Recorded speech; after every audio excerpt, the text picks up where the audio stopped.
E aí, tudo bem? Um navio misterioso foi encontrado nas profundezas do Oceano Pacífico. Então, a Marinha dos Estados Unidos chama uma equipe de cientistas para investigar. Um helicóptero os leva para um navio no meio do oceano. E o capitão da Marinha, Barnes, relata que eles encontraram uma espaçonave. Na verdade, o psicólogo Norman foi chamado para a equipe porque ele escreveu um artigo sobre formas de vida não identificadas, que a Marinha tem usado como guia. O navio está enterrado sob 8 metros de coral, o que significa que ele está lá há 300 anos e caiu na Terra em 1709. Eles acreditam que pode haver vida dentro do navio. Então, eles chamaram os cientistas para tentar estabelecer contato, descobrir de onde os alienígenas vieram e prevenir uma possível invasão. Barnes menciona que o sonar da Marinha detectou um zumbido de baixa frequência, o que significa que algo está funcionando dentro do navio. Enquanto a equipe se prepara para descer, Norman admite ao matemático Harry que seu relatório era uma farsa e Harry concorda em manter segredo. Os cientistas entram em um submarino que os leva a uma estrutura chamada Habitat, que a Marinha construiu como base para a investigação. Quando eles atingem uma profundidade suficiente, a equipe vê a espaçonave e fica impressionada com seu tamanho gigantesco. Uma equipe de mergulhadores da Marinha prepara um robô para abrir as portas do navio. Em seguida, os cientistas caminham do Habitat para a espaçonave. No entanto, ao chegarem à câmara de descompressão, não conseguem abri-la. O astrofísico Ted usa um martelo e cinzel para tentar forçá-la a abrir, mas o truque não funciona. Embora deixe uma rachadura na porta. Isso parece estranho para Harry, já que o navio não foi danificado na queda, mas ferramentas simples poderiam danificá-lo. Nesse momento, a bióloga marinha Betty percebe que a porta está emanando. Então, Barnes ordena que todos se afastem apenas para ver a porta abrir sozinha. Eles entram e Betty percebe que há pegadas no chão, o que significa que alguém já esteve lá. A equipe se divide para cobrir mais terreno. E em particular, Norman conta a Betty sobre seu relatório falso, admitindo que ele pegou ideias de escritores de ficção científica. A dupla sobe em uma plataforma que se move sozinha e os leva para o andar de cima, onde Betty grita ao ver um corpo humano sentado em uma cadeira que morreu de trauma por força contundente. Além disso, estava segurando um lanche chamado amêndoas defumadas. Eles concluem que devem estar em um navio americano. Então, Betty verifica o computador e fica surpresa ao encontrar os registros em inglês. Os registros de voo têm datas com o ano 43 e um item chamado Evento de Entrada Desconhecido. Ao selecioná-lo, um holograma aparece ao redor deles mostrando um navio entrando em um buraco negro. Então, a dupla conta aos outros o que eles encontraram e Barnes os leva para o porão de carga, onde eles encontram uma enorme esfera. Como pode ser uma armadilha, Barnes decide instalar uma câmera de segurança lá. Norman percebe que todos estão olhando para a esfera, mas ninguém está refletido em sua superfície reflexiva. O grupo retorna ao Habitat e discute teorias. Ted acredita que o navio não caiu, mas foi absorvido pelo buraco negro e viajou no tempo. Nesse momento, eles são informados de que há uma tempestade na superfície, então eles precisam retornar em breve. Mais tarde, em seus quartos, Harry diz a Norman que ele prevê que todos eles vão morrer, explicando que o navio entrando no buraco negro foi listado como desconhecido nos registros porque eles não puderam fazer o relatório. Antes de dormir, Harry comenta que gostaria de entrar na esfera. Momentos depois, um alarme soa e Barnes verifica as câmeras, vendo Harry se aproximando da esfera. Seu reflexo de repente se torna visível, assim, Harry desaparece. Barnes anuncia que eles não retornarão à superfície até que encontrem Harry. Então, Norman veste um traje de mergulho e retorna ao navio. Ele olha para a esfera e Harry aparece no chão. De repente, seus sinais vitais estão normais, mas ele não acorda. Quando Norman olha para cima novamente, seu reflexo aparece na esfera pouco antes de a energia acabar, e Barnes não pode mais vê-los. Em poucos segundos, a energia retorna e Barnes percebe que eles estão funcionando com energia interna, o que significa que o submarino se foi e eles ficarão lá por um tempo. Enquanto Norman leva Harry inconsciente de volta para o Habitat, o trabalhador de manutenção Fletcher sai para reiniciar o cronômetro no mini-submarino. Barnes explica que eles devem fazê-lo a cada 12 horas para notificar a Marinha que eles ainda estão vivos. Se eles esquecerem, o mini-submarino retornará automaticamente para a superfície. No caminho de volta, Fletcher percebe muitas águas-vivas nadando por perto. No início, parece bom, mas logo as águas-vivas se aproximam e começam a grudar em seu traje. De repente, ela sente as águas-vivas dentro de seu corpo e tenta se afastar, mas elas a perseguem. O dano causado ao traje faz com que a água entre e Fletcher infelizmente se afoga. A equipe traz o corpo de volta e Norman compartilha que ele foi atacado por águas-vivas quando era jovem e tem medo delas desde então. Betty a examina de perto e descobre que ela nunca tinha visto esse tipo de água-viva antes. Mais tarde, Barnes conversa com Norman em particular para repreendê-lo por não ter lhe contado sobre o histórico de saúde mental de Betty, pois ele acabou de descobrir que ela uma vez tentou tirar a própria vida. Barnes acredita que ela poderia colocar a missão em risco e começa uma discussão apenas para ser interrompido por Ted, que anuncia que Harry acordou. A equipe se reúne na cozinha e observa enquanto Harry come muito entusiasmado, comentando sobre o sabor incrível de comida simples. Ele também confirma que entrou na esfera, mas não diz como o fez, o que é estranho, já que a esfera não tem abertura. Harry dá outra mordida, mas quando ele descobre que é Lula, ele começa a entrar em pânico. Ted tenta realizar a manobra de Heimlich, mas Harry esclarece que ele não está engasgando. Ele apenas odeia Lula. Momentos depois, Barnes chama Ted para o computador porque ele notou alguns problemas. Enquanto eles tentam resolvê-lo, Harry se junta a eles e aponta para os números na tela, dizendo a Ted para verificar se é código binário e decifrá-lo usando um teclado circular para combinar com a esfera. Ted o faz, e o grupo fica surpreso ao ver que os números são mensagens enviadas por alguém chamado Jerry. Este misterioso Jerry diz coisas simples como, "Olá, e estou feliz." Mas Norma se preocupa com o que poderia acontecer se essa entidade ficasse com raiva. Mais tarde, Norma ouve um som estranho do lado de fora do navio. Então, ele entra em contato com outro trabalhador de manutenção para perguntar sobre isso, mas não recebe resposta. Norma informa a Barnes que, ao verificar, descobre que a trabalhadora está do lado de fora do habitat. Norman e Betty vão procurá-la apenas para descobrir que ela está morta e o barulho era dela batendo na parede. Betty a examina de perto e fica surpresa ao notar que o corpo foi pulverizado. Betty leva o corpo de volta para a estação. Ovos começam a cair no chão. De repente, Barnes nota algo no sonar e diz à dupla para se apressar porque a entidade desconhecida está se aproximando. Assim que eles entram, a entidade desaparece do sonar. Mais tarde, Barnes e Norman vão para o computador e discutem um plano de ação para se comunicar com Jerry. Mas nesse momento, uma mensagem aparece, perguntando o que é um plano de ação. Isso significa que Jerry está ouvindo tudo o que eles dizem. Quando Jerry para de enviar mensagens, a entidade reaparece no sonar e os ovos começam a cair novamente do lado de fora do habitat. Betty aponta que eles devem proteger a grade do sensor. Então, Barnes tenta ativar a corrente de alta voltagem, mas um incêndio começa. Logo, a entidade se aproxima o suficiente para a equipe perceber que é uma lula gigante que começa a bater no habitat. O barulho não incomoda Harry, que continua a dormir em seu quarto.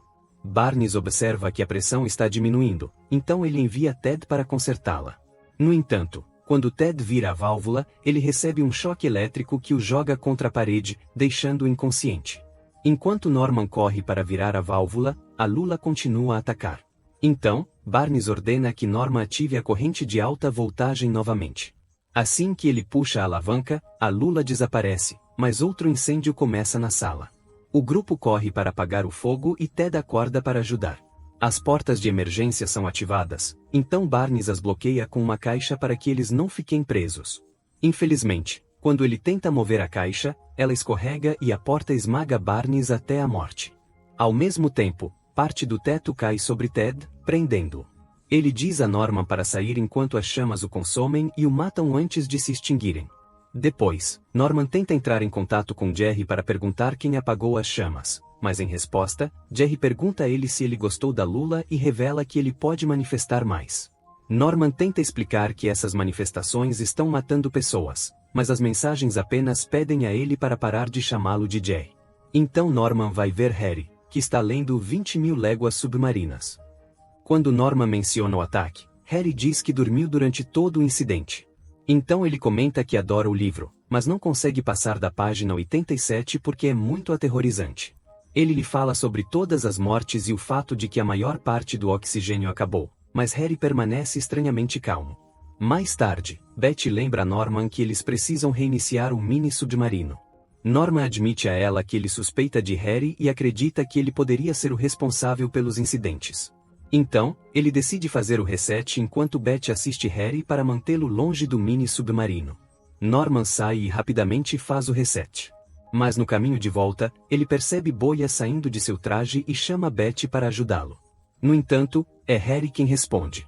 Harry explica que ele tem uma válvula defeituosa, mas que ele ficará bem. Norman continua avançando, e quando ele chega às escadas, uma cobra de repente o ataca. Depois de muita luta, a criatura simplesmente sai, permitindo que Norman retorne em segurança ao habitat. Algum tempo depois, os rapazes veem Betty entrando no navio e perguntam por quê. Betty explica que ela está procurando comida, já que eles ficaram sem, mas Harry diz que há bastante comida na cozinha.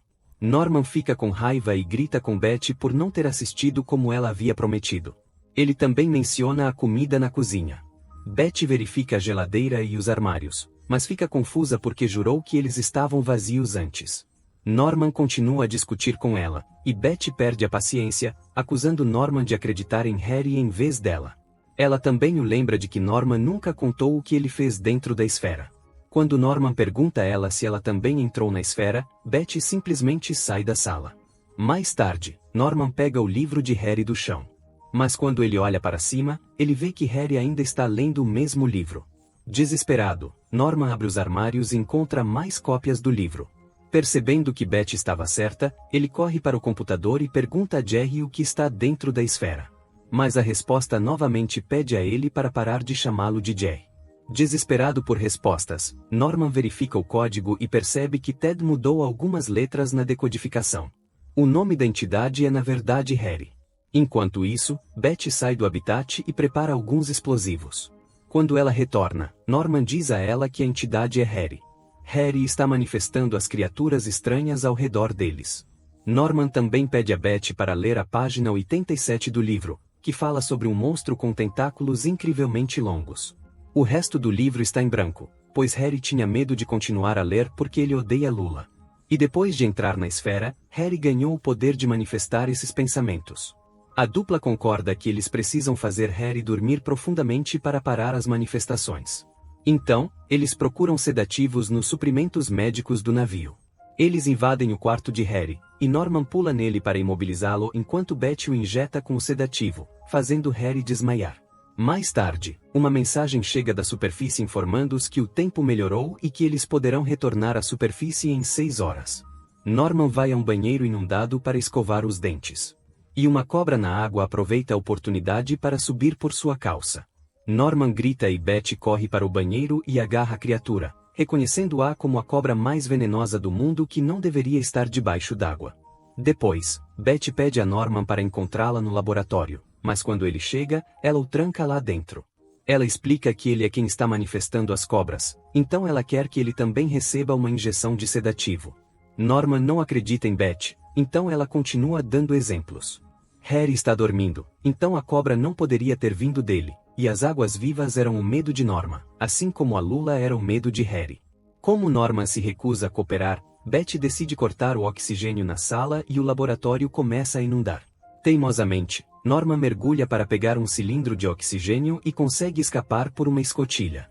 Enquanto Norman nada para fora do habitat, Betty verifica o computador e encontra vídeos de Barnes questionando a saúde mental dele e Norman repreendendo, o que a deixa ansiosa e a faz sair da sala.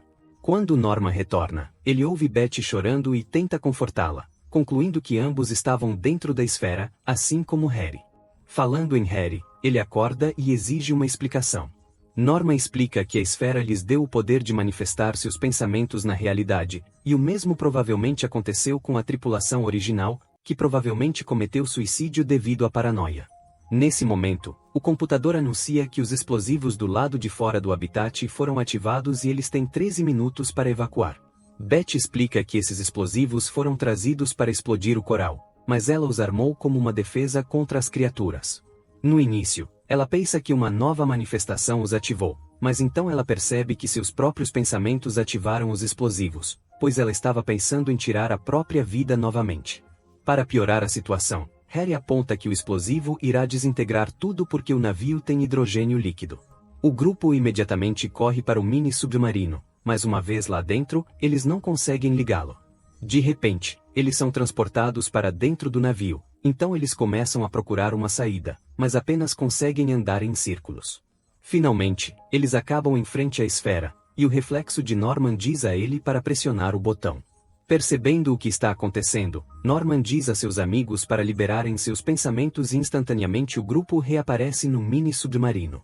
Norman pressiona o botão e o mini-submarino finalmente começa a se mover em direção à superfície, escapando bem a tempo de evitar a explosão que destrói completamente o habitat. Quando o mini-submarino atinge a superfície, o grupo passa pelo processo de descompressão e encontra um lugar privado para conversar. Eles não podem contar a verdade à Marinha porque ninguém acreditaria neles e a esfera provavelmente foi destruída pela explosão. Beth comenta que eles ainda têm o poder, mas teme manifestar coisas perigosas ou que o poder caia nas mãos erradas. Quando Norman diz que o poder já está nas mãos erradas, Harry tem uma ideia. Eles devem usar o poder para fazê-los esquecer tudo o que descobriram. Isso explicaria por que o incidente nos registros do navio está marcado como desconhecido. O trio dá as mãos e pensa em esquecer tudo relacionado à missão e ao poder. Nesse momento, a esfera sobe do oceano e voa para o céu em alta velocidade, retornando ao espaço sideral. Quando os cientistas abrem os olhos, eles não entendem por que estão de mãos dadas. Se você gostou do vídeo, por favor, não se esqueça de curtir, compartilhar e se inscrever para mais vídeos interessantes. Obrigado por assistir. Até o próximo vídeo.